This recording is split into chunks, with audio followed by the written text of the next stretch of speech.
Introduction. Hi friends, have you ever thought why do we eat food? Yes, of course, because they are delicious and are the source of energy. In this module, we are going to study about different food items that we eat. Objectives. Dear friends, at the end of this lesson, you'll be able to list nutrients and detect carbohydrate, proteins, and fats in the food items. You will also be able to describe different vitamins with their roles and discuss the importance of minerals in the body. In addition to this, you will also be able to explain the importance of dietary fibers and water in the body, explain the importance of balanced diet, and define deficiency diseases. Friends, we get excited when our mother cooks delicious food for us like dal, roti, sambar, idli, rice, etc. You might have noticed that after having food, we feel energetic and can perform various activities. Do you know the reason behind this? Food is actually a source of energy and body-building material that we need to move on, keep ourselves warm, and to develop or sustain and improve our health.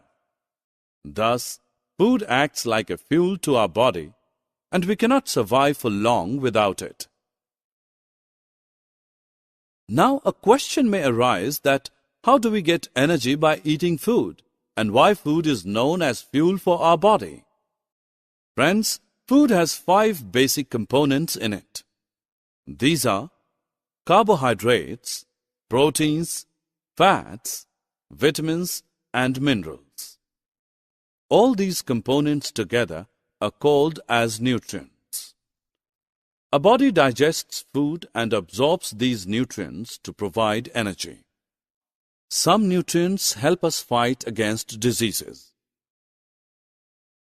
Do you know this fact that each food item contains all nutrients in different amount, and each nutrient plays a different role in the body? Let us know about these nutrients one by one in detail. First, carbohydrates. Carbohydrates form an essential structural component of living cells. They are the main source of energy for animals. Carbohydrates include sugars, starch, fiber, etc. They are mainly found in wheat, rice, potatoes, corn, and maize. You might have noticed that some children who do not drink milk become weak and are underdeveloped because milk contains required proteins for our growth. Meat, fishes, eggs, pulses, cheese, and soybean are some other important sources of proteins in our diet. The major role of proteins is building and repairing of damaged tissues. Along with carbohydrates, they are also a source of energy. I know that you all love pizza, burger, cheese, etc., but your parents do not allow you to eat them regularly because such foods contain large amounts of fat. Fats supply us with energy. If we don't use up this energy, our bodies build up a store for future use as in form of body fat. This is the reason why people eating much oily food become obese. Ghee, oil, butter, cheese, and milk are some main sources of fats. Friends, when you get ill and go to the doctor, then he advises you to take some fruits with light food because many of our body processes require vitamins present in fruits and vegetables. They are required in very small amount. Here is a list of vitamins, their sources, and their roles.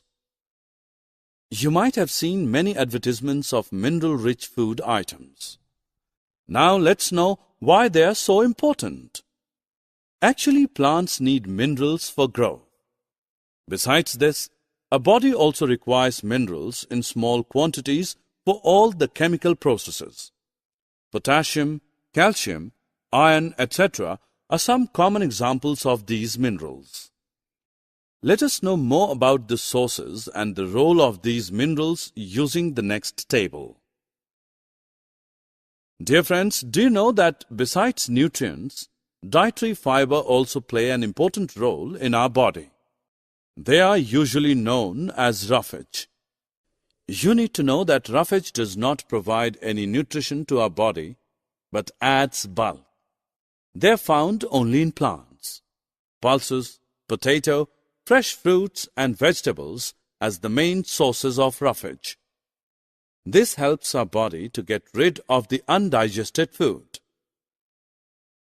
Now let us know about water, which is also an important constituent of our food. Our body gets most of the water in the form of liquid.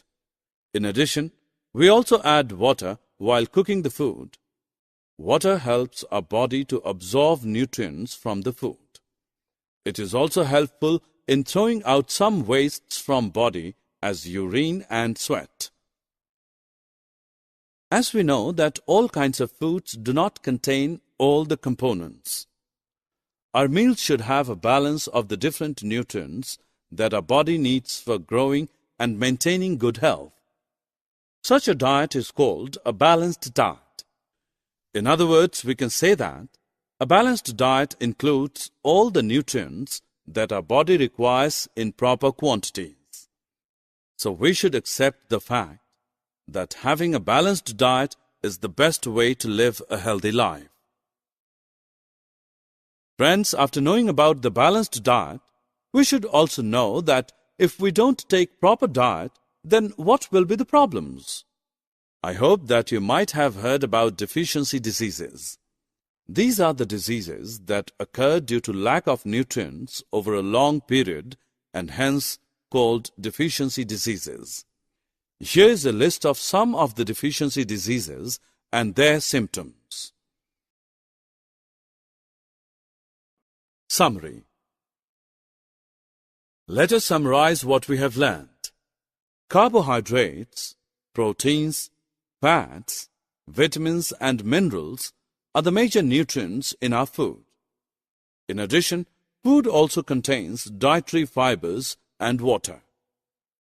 Carbohydrates and fats mainly provide energy to our body. Proteins and minerals are required for the growth and the maintenance of our body. Vitamins help us in protecting our body against diseases. Balanced diet provides all the nutrients that our body needs in right quantities along with adequate amount of roughage and water. Deficiency in one or more nutrients in our food for a long time may cause certain diseases or disorders. These are called deficiency diseases.